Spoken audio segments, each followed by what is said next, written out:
Merhabalar sevgili Başak ve yükselen burcu Başak, ay burcu Başak olan çok değerli arkadaşım. Bir hafta içinde seni neler bekliyor sevgili Başak Burcu? Birlikte etkilerimize bakalım. 10 Mayıs ve sonrası senin için geçerlidir. Umarım çok ama çok iyisindir. Değilsen bile en kısa sürede çok ama çok iyi olmanı diliyorum.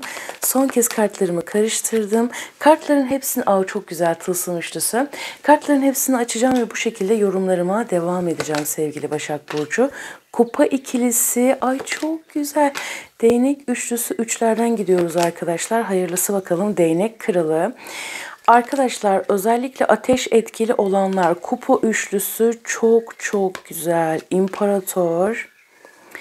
Şimdi kartların hepsini denge, kartların hepsini açalım ve bu şekilde yorumlara devam edelim. Şimdi tılsım beşlisi beni biraz korkutmadı değil açıkçası.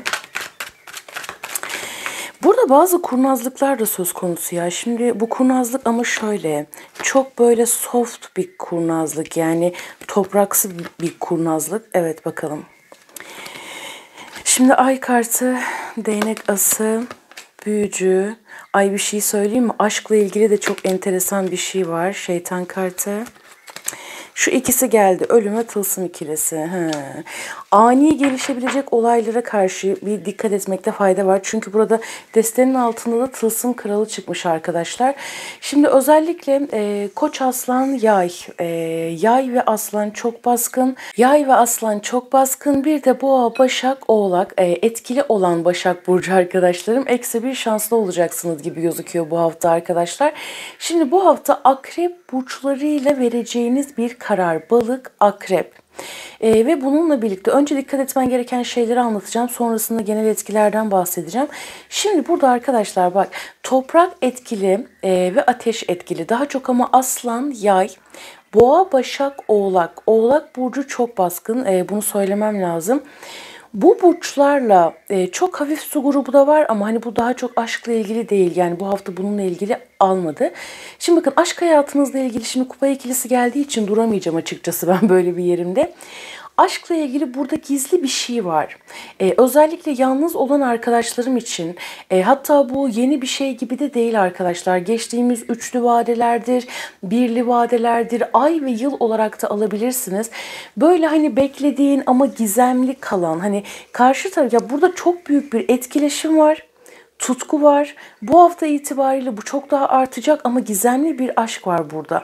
Gizli kalan bir ilişki var. Belki bazınız, yani çok eski bir şey de olabilir arkadaşlar. Hani o ikiz alev ruh eşi sürecine inananlar için, çok eski bir şey de olabilir ama daha çok böyle hani verdiğim vadeleri kapsayan bir etkiden bahsediyor.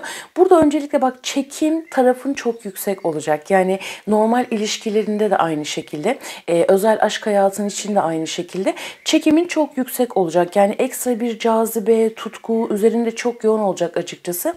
Burada başlamak üzere olan, bakın yalnız olanlar için söylüyorum. İlişkisi olanlar için de zaten söyleyeceğim. Şimdi bak, yalnız olanlar için gizli bir aşk, ateş grubu çok daha baskın. Koç, Aslan, Yay. İmparatorla birlikte Koç'u da aldım arkadaşlar. Boğa, Başak, Oğlak. Oğlak, Koç, Yay, bunlar çok daha baskın olabilir. Yani şeytan kartı zaten Oğlak burcunun kartıdır. Burada çok böyle yüksek bir aşk ilişkisi var. Bu hafta bazılarınız bu kişiyle görüşebilirsiniz, konuşabilirsiniz. Bazılarınızda da hani böyle o his sana düşebilir. Evet o biliyorum, evet o hissediyorum gibi. Yani burada aşk hayatına ilgili çok enteresan ve çok güçlü bir sürece doğru geçiş yapacaksın ama şimdi burada üçlü vadeler çok baskın. Bu hafta değil de, yani bir kısmınız bu hafta evet bu kişiden haber alabilirsiniz, konuşabilirsiniz. Aranızda çok yoğun bir his olabilir. Yani çok yoğun bir etkileşim olabilir. Yani bazılarınız bunu somut olarak yaşarken bazılarınızı hissel olarak yaşayabilirsiniz. Önümüzdeki 3 hafta toprak olarak, yani 3 hafta ve 3 aylık süre içerisinde burada çok güçlü bir aşk başlayacak arkadaşlar. Yani daha çok yalnız olanlar için söylüyorum. Ama yani zaten benim ilişkim var, yani hiç o taraflara girmiyor falan diyorsan sevgili Başak Burcu, hani ilişkisi olan arkadaşlarım için, evli olan arkadaşlarım için burada partnerinizle aranızdaki tutku böyle çok bir artabilir arkadaşlar. Yani su grubu, ateş grubu, toprak grupları var ama tarotta hani burç önemli değil. Kişiler o enerjileri yansıtabilir. Şimdi bununla birlikte parayla ilgili konulara dikkat et. Hani ani gelişebilecek olaylar dedim ya. Birine borç alma, borç verme. Parayla ilgili bir yere ödeme yapabilirsin. Şimdi tılsım beşlisi. Böyle bir taraftan enerjilerin çok yüksek. Kendine olan güvenin çok yüksek. İnsanları etkiliyorsun yani. Yaptığın şeyde hani bir ürün satıyorsan insanları etkileyebilirsin. Bir şey anlatıyorsan insanları etkileyebilirsin. Etkileme ve toparlama kabiliyetin o inanılmaz derecede yüksek olacak Başak Burcu. Fakat burada gölge taraflarına düşmemeye dikkat et. Yani enerjiler çok yüksek fakat bunun gölge taraflarına düşmemeye dikkat et. Yani şöyle mesela ilişkide işte tutku çok yüksek olacak dedik ya, insanlar tarafından da dikkat çekebilirsin falan. Yani bunun hani İlişkide yüksek ama yanlış ilişkilere kaymamaya, bakın özellikle eril faktörler için söylüyorum arkadaşlar, kusura bakmayın. Kaymamaya dikkat et. Aynı zamanda burada mesela işte çok etkileyici olacaksın. Evet, güzel toplantılar, görüşmeler, işte sunumlar, satışlar, bir şeyleri sunma. Dikkat çekeceksin, göz önünde olacaksın ama bunu yanlış kullanmamaya dikkat et. Her şeyin gölge tarafı vardır ya. Burada biraz bir şeyler abartılı olduğu için hani şöyle özetleyeyim arkadaşlar. Nefsi davranmamaya dikkat et. Aşk hayatın olsun, kariyer hayatın olsun, gündelik ilişkilerin olsun. O ye çok güzel, yükseliyorum, ben iyiyim deyip hani böyle istemeden birini bile kırabilirsin sevgili Başak Burcu. Bununla birlikte şimdi burada böyle bazı yalanlar var arkadaşlar. Hani ben hep şey diyorum ya, insanlar insancıkcıklar diyoruz ya arkadaşlar. Burada bazı böyle yalanlar, bir de yalancıkcıkcıklar var. Yani aslında hani söylediği yalan hani karşı tarafı hissettirmiyor ama o kendi çapında yalan söylediğini düşünüyor. Yani şöyle, normalde işte biri sana bir ihanet ediyor, tamam mı? Zaten geçtiğimiz açılımlarda hep havada uçuştu yani ihanetler Başaklarda. Şimdi burada biri sana ihanet ediyor. Yani bir yalan söylüyor ya da bir şeyler çalıyor senden, kaçırıyor, neyse. Bu senin canını yakıyor, değil mi?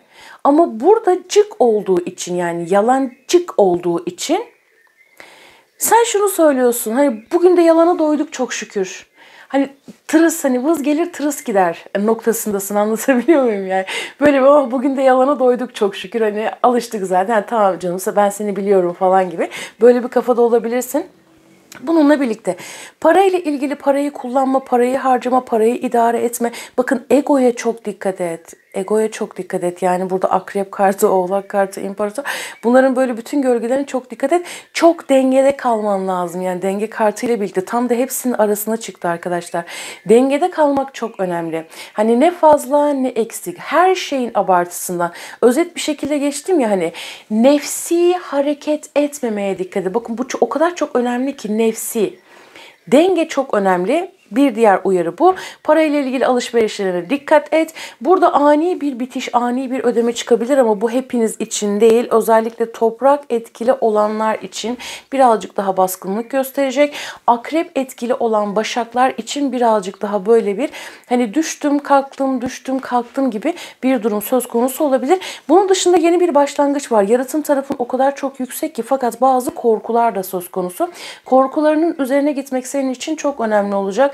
Burada nasıl bir şey biliyor musun? Tam böyle kaybettim, dışarıda kaldım derken bir şeylerin yükselmesi. Aslında burada senin kendi alanını açman gerektiğiyle ilgili de çok güzel bir etkiden bahsetti. Çok güzel bir işbirliği, uyum. Bak, açık sözlü olmak. Şimdi kupa ikilisini ben çok severim. Çok böyle tatlı, kupa ikilisi. Böyle kendi halinde tatlı, minnoş, almayı da bilen, vermeyi de bilen gibi. Ama o kadar böyle tatlı bir karttır ki. Şimdiki bak, sevgi merkezinde kalmak, anlayışlı olmak, ılımlı olmak, sevgi almak, sevgi vermek, kaygı, kuruntu, vesvese, bunları çalıştırmak yerine sevgi merkezinde iş görüşmesini yapacaksın. Sevgiyle, aşkla yapmak. İşte birine bir şey, yani her türlü ilişkilerinde bu senin ana merkezin olsun sevgili Başak Burcu. Bu sana kazandıracak diyor.